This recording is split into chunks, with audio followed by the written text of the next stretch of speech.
I had a negative net worth until I was 30, i.e. if I was to die, I actually owed more than I owned at that point. But then I learned something that turned my finances around in just 18 months. I'm going to tell you the things I learned about money that I wish I'd known when I was 18. And I'll also tell you exactly how I make a really quite a good income despite not having a job since 2005. Let's get cracking. The first thing I want to talk about is that if you've got a job and you're finding that you just can't get on, one of the reasons could well be that big businesses tend to be system dependent rather than people dependent. A great example of this is a McDonald's, for instance. If you go to any McDonald's in your country, the food will always taste the same. And everybody that I know, and probably you know, can make a better burger than McDonald's, but nobody I know can build and scale a better business than McDonald's. Their systems are so robust that if one branch of McDonald's won the lottery, they could bring in another set of workers very quickly and get that McDonald's up and running almost instantly, serving the same food at the same quality and telling people that the ice cream machine's broken again. My point is that in many jobs, you are just a cog in the machine, and that business is designed to keep working whether you're there or not. In my last job, I was a manager in a bank, not the manager. It was a kind of environment where unless you were a cleaner or a cashier, you had manager in your title. And this meant that I could speak to customers. They thought I had authority, even though I had no financial training, and the bank could maximize their profits off the lowest skill set of worker. All they needed to do was make sure I followed a strict set of rules. The bank made millions and only had to pay me 25 grand a year. And this brings me on to one of the main reasons why your income may not be exactly where you want it to be, and that's the skills T. Now think of a capital T. You've got the wide part that's very shallow and the deep part that's very narrow. The wide part is the volume of people who can do your job, and this is where companies know they can get the cheapest form of labor. My daughter is 17 years old and she works part-time as a waitress. Now I need to caveat this. I'm in the UK where waitressing or waitering is generally a minimum paid job, and we don't have much of a tip culture here. So my point is, at 17, being a waitress, all of her friends can do her job. I could do her job, her grandmother could do her job. So if everybody around you can do your job, it's very hard for you to then start demanding $50 an hour or $100 an hour when there's 50 people over there who'll do it for $15 an hour. Therefore, if you're in a low skill, high competition job market, it is very hard for you to demand a high salary. The good news is though, it's actually quite easy to start moving down the thin part of the T where there is a lot less competition. And the reason for this is if you give yourself a skill or some knowledge that most people don't have, you become a lot more valuable in the job market. For example, a labourer and a bricklayer both work on a construction site. However, the bricklayer has skills that most people don't have and earns more than a labourer does. In the same hospital, a nurse will earn more than a cleaner, a doctor will earn more than a nurse, and a consultant will earn more than all of them. The reason being is as you move up this skill ladder, there are less people for you to compete with. Therefore, you move from being in a system dependent role where nearly anyone can do it to a person dependent role when they start to really need you. I started to make this shift in 2003, late 2003, and I was able to quit my job as a result in early 2005, and I haven't looked back since. I need to go back a bit to Christmas 1989. So I'm in my last year of secondary school. We're about to break up for Christmas break. My teacher calls me over. I think it's for her to give me some wisdom or some knowledge, but it's actually for her to tell me that the exams are in June, and it's up to me if I want to go to the exam or not. But there is absolutely zero chance of me passing the exam because I have such a poor knowledge of the subject. In fact, her preference would be that I don't come to class anymore because I'm also a disruption to the other students. And at the time, I considered this a bit of a result because I hated the subject and this teacher. And I didn't go to school for the subject, but what I did do is I went to WH Smith's, which is like a newsagent here in the UK, and I bought a book, a study guide about GCSE maths. And I found that I actually quite enjoyed reading this book. I read the book cover to cover, and I went to this exam in the June, and I just missed the pass mark by this much. I then reread the book, retook the exam, and got a pass. And this taught me that it wasn't actually the subject I had a problem with, it was the way I was being taught that subject. And I had the ability to actually teach myself through a book to pass an exam. I then went on to do advanced level maths, which is a 2-year course, and I compressed that course into 1 year. I dropped out after 3 weeks because I got too cocky. My point is that nobody can care about your ongoing education as much as you can. And it's important for you to find a learning style that suits you. So you might be a visual learner, you might be watching a YouTube video like this one, you may be more auditory and you might prefer podcasts or audio books, or you might be more kinesthetic and literally need to get your hands onto something to find out how it works and learn how to use it. Next is your parents' attitude to money. And this can be really important in your development and attitude around money yourself.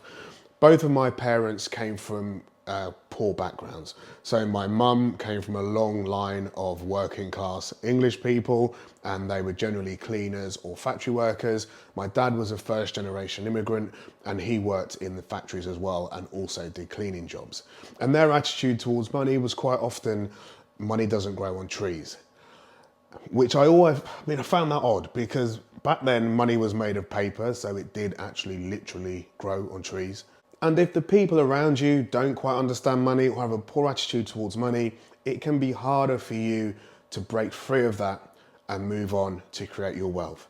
And when you do start to break free of that, you may think that it shines a light up at you. It actually doesn't. It shines a light back down onto them. So you might find that people around you don't really want you to get on, because when you're shining a light back down on them, it shows them what their missed opportunities are. And as much as you might not be able to do much about your family, they're your family after all, you can work to surround yourself with friends who are looking to lift you up rather than hold you down. And the next time somebody says to you, money can't buy you happiness, look them straight in the eye and say to them, would you rather be crying in your BMW or on the bus? I started off in a West London tower block, just down the road from this one. If you don't know what this building is, it's one for Google. It's called Grenfell Tower. And we were on the top floor we had a studio on the top floor. The lifts would do every other floor. So the left lift did the odd floors, the right lift did the even floors. Next to the building was a pub, and people would come out of the pub and use the lifts as toilets as they were going back to their flats. So it wasn't like horrendous, but it wasn't great at the same time. And then when I was 7, we moved to a place called Peterborough. If you haven't heard of Peterborough in the UK, it's all right, but for many years it's been voted the worst place to live in the UK, which I think is harsh. But then we were all a little bit annoyed when we lost that title to another town called Luton. We were able to get social housing in Peterborough, and this was an upgrade for us. Still social housing. It was a timber frame house that was also timber clad. Some people will call that a shed. Becoming wealthier means that I now live in this town, filming locations for Pride and Prejudice, The Crown, The Da Vinci Code, and I like living in my 5-bedroom detached house here. If I was to compare this to the studio flat in London or my 3-bedroom wooden house in Peterborough, I'm certainly happier living here than there. Next thing, which has been really important for me, and I think could be the same for you, is making sure that you're always in the right place. Because at some point, it will become the right time, and people will just see you as achieving something quite special. There's a retired footballer in the UK called Gary Lineker. I don't know anything about football. But I did see an interview with him, and the interviewer asked him, how come you're always in the right place at the right time? His answer was, I was always in the right place as far as I could be, but you only ever had the cameras on me when it was also the right time. A month ago, I made a video about how to get off a Peloton bike properly, and it is a difficult subject for some people.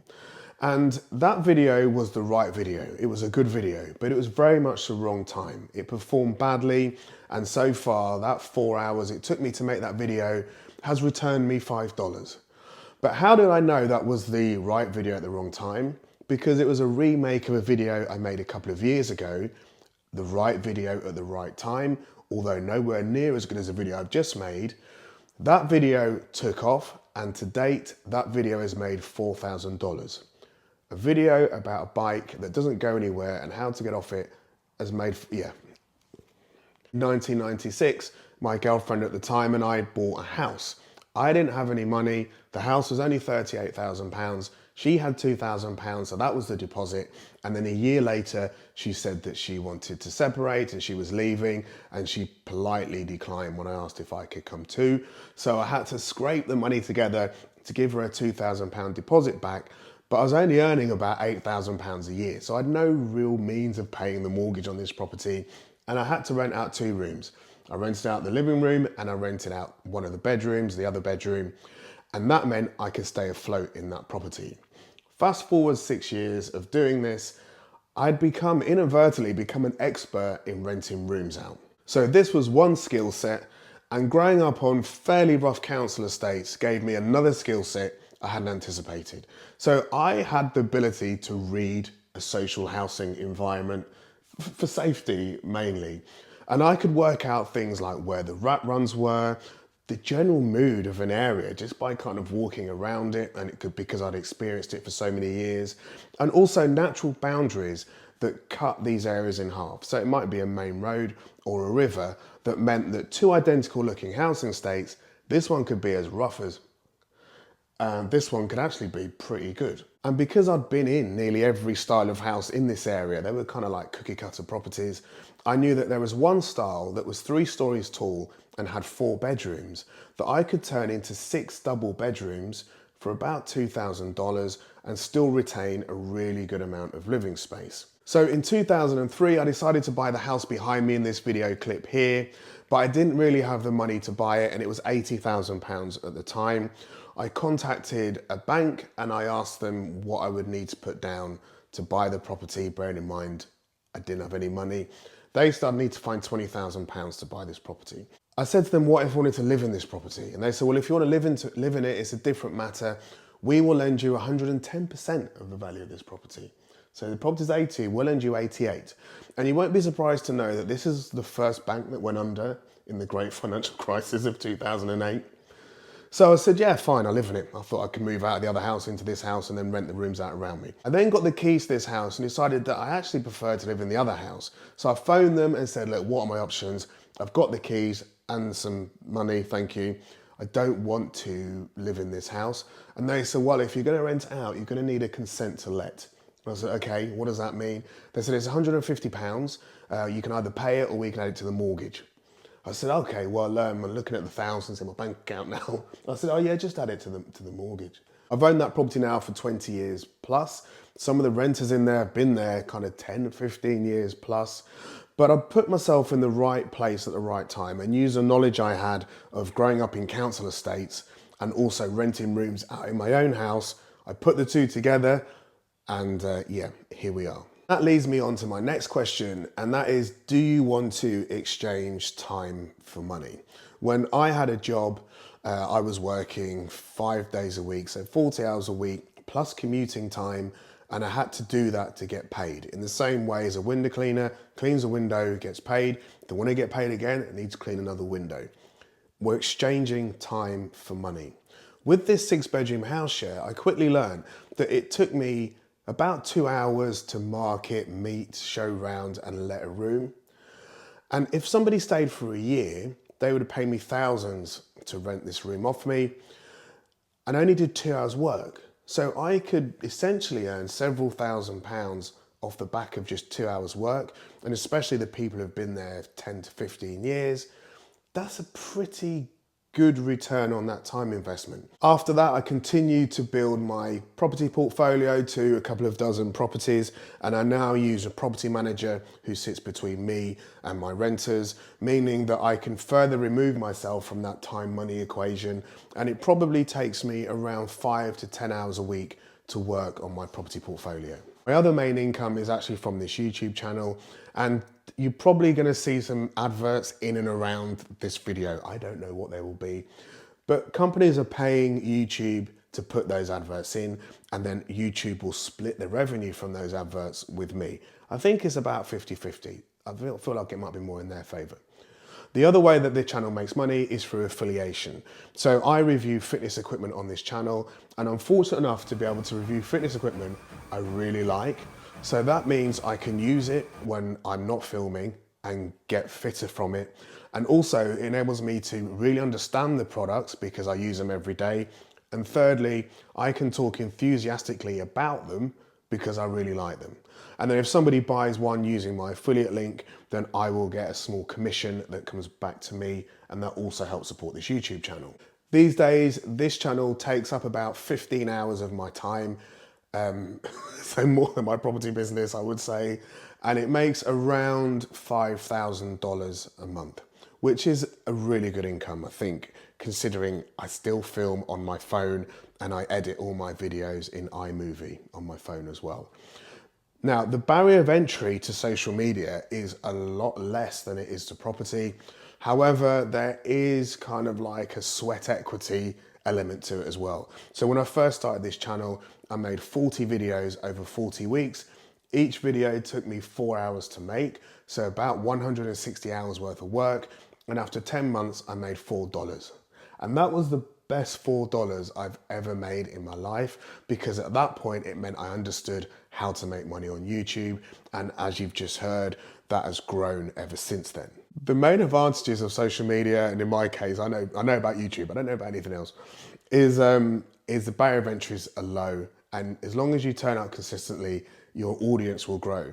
YouTube will put your video in front of people. A lot of people will hate you, some people will love you, and you will find people that love you, and your videos and your audience will just keep growing over time. Mine's a slow burner. In 5 years, I've only got 25,000 followers. I mean, I'm really pleased with that. My goal was to get to 100,000 really quite quickly. I don't have that any goal. I would rather have a small audience that is engaged than a big audience who are more casual. I would say the biggest downside of social media is not everyone likes talking to camera or their phone. You can get around that with faceless channels. But the biggest downside is that YouTube own the ball and they own the pitch and they make the rules. So it's quite a precarious situation to be in. So I wouldn't want to be paying my mortgage off the back of my YouTube channel because I've got kids and I've got a wife. You know, I've got responsibilities here. If I was living at home still or didn't have responsibilities, it'd be a different matter. But when somebody else owns the ball, the pitch, and the rule book, there is an element of risk there, I would say. Perhaps I'm being a little bit overcautious. My last piece of advice, and if you're still here, thank you. My last piece, and the most important piece, is do not chase money. Under any circumstances, do not chase money. I took share advice from people down the pub. I lost money. I bought penny shares. I lost money. I started a multi-level marketing business. I just annoyed my friends. The right way to do it, in my opinion, is to learn how the money works. Learn where the money is in the situation you're going into, whether it's employment or self-employment, and focus on what you can do, which is doing a really good job. And when you understand the money, put it to one side and do a really good job, the money then becomes a happy side effect of doing a good job. Well, I hope you found this video useful. I've really enjoyed making it. It's different to my normal content. And if you take any of the advice on board, then good luck.